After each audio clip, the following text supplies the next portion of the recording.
The 12th hole at Augusta National, Golden Bell, the hardest par 3 in the world.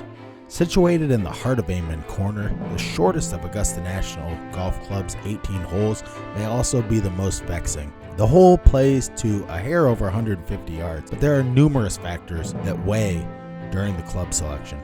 From above, the wide and narrow green resembles a shoe's sole and is roughly 60 feet at its greatest depth. The putting surface slopes from back to front and is fortified on the front side by raised creek flashing diagonally across the green's width, a bunker guarding the green's midsection, and a steep embankment protecting the green's front right side. On the back side, there are 2 strategically placed bunkers. Then there's the wind, which could cause up to a 4-club differential based on direction and speed. Jack Nicklaus, a 6-time Masters champion, said on the 12th, sometimes you just get up there and your hands just shake. So what is it about this 12th hole that is so perplexing, vexing, confusing to even the greatest players in the world? And a 155-yard golf shot is a pretty easy golf shot by all things taken into account. Well, right here in this video, I'm going to break down just the way that this green is situated and the way the pin sits out to the right side, just the overall form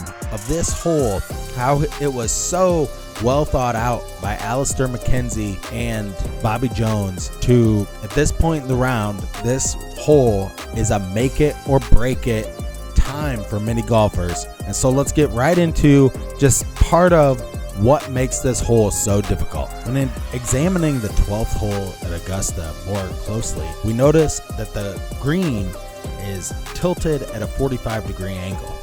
So while the green is long from front to back, the actual landing zone of the green is no wider than 11 yards at any point throughout the green. Take this into account. On the front left side of the green, it is 140 yards to that spot, but to a right pin location, it is 162 yards to that spot. So with the green running away from you at a 45-degree angle, this comes to my next point. The majority of golfers on the PGA Tour right now play a fade. A fade lands softer, it's easier to control compared to if you hit a pull draw and you pull hook it. It's a much more uncontrollable shot with spin that's gonna like shoot the ball off to the left than hitting that nice power fade or that Jack Nicklaus coined, or just hitting like a nice easy fade. So take that into account. Many golfers that come up to this tee box, when they see that pin on the right side, they think they can form that fade into this tee location and kind of get the angle of attack, get it going right down the line of the hole with their fade.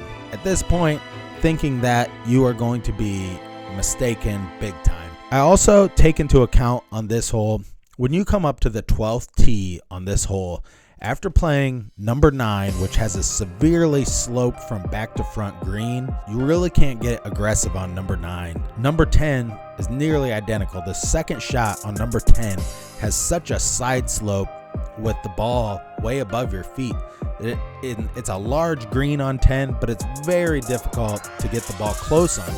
Then you come to hole 11, which is the beginning of Amen Corner, where this is where you become the Masters champion or don't become the Masters champion.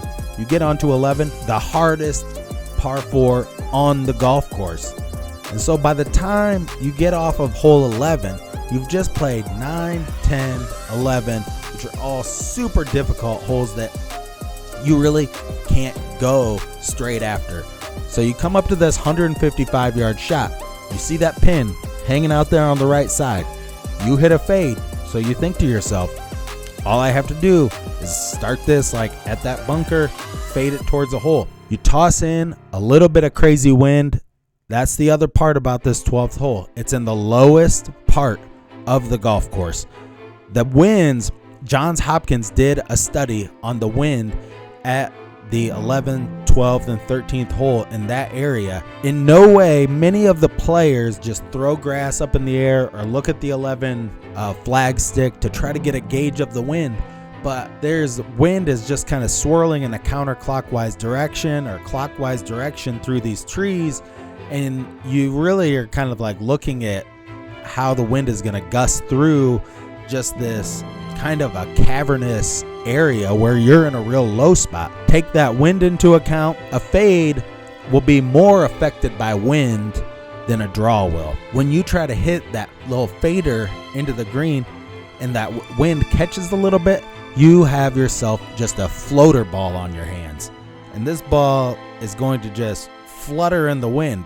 My suggestion on this hole would be, aim at the bunker and really try to hit a straight ball or a draw off that bunker. A draw is going to just pulverize through that wind, because the spin is kind of like a negative spin on a draw shot. So you come up to this tee box. Alister MacKenzie, Bobby Jones, they wanted to test on this hole the angle of attack. So if you look at the tee box, it's kind of pointed towards the right side of the green. The angle of attack you need to take on this hole is really, if you're going to hit a fade, aim far left, and nothing can be hit to the right of the center of this line in the center of the green. That's how you play the 12th hole. If you come up there on Sunday and you're watching this video, don't make the mistake. Don't try to squeeze that little fader in there, because it will be the end of you. And they say this every year, and they always say it. You can't win it on the 12th hole, but you can absolutely lose it. Stay classy out there, golf fans. Thanks for watching.